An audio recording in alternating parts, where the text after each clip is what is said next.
Tubuhnya terjangkit virus corona sampai harus isoman? Yuni Shara ngaku rugi bandar.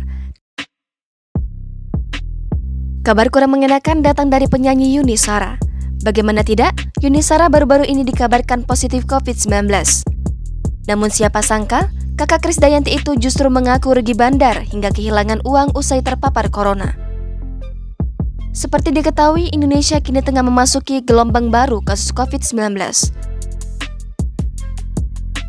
Dalam kurun beberapa waktu ini, banyak yang diketahui terpapar corona. Tak hanya dari kalangan biasa, beberapa selebriti juga terkena wabah tersebut, salah satunya adalah Yuni Shara.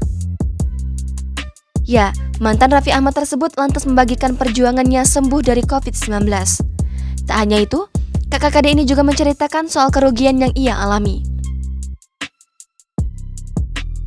Hal itu diketahui dari unggahan di kanal YouTube Yuni Shara Channel pada 10 Februari 2022. Dalam unggahan itu, Yuni awalnya mengabarkan bahwa dirinya baru saja terpapar corona.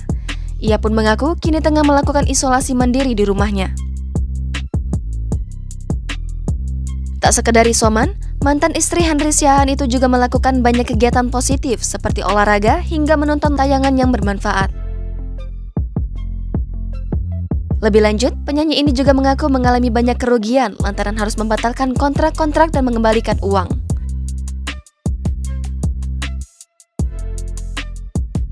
Tak hanya itu, Yuni Shara juga harus bersabar lantaran jadwal manggungnya berkurang banyak. Padahal di momen Imlek, ia biasanya mendapat banyak job. Di akhir kalimatnya, Yuni pun memberi semangat kepada semua orang yang sedang positif COVID-19.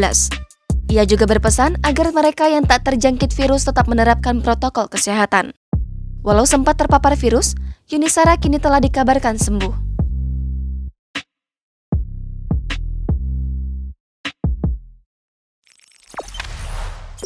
Jangan lupa subscribe, share, komen, dan like ya!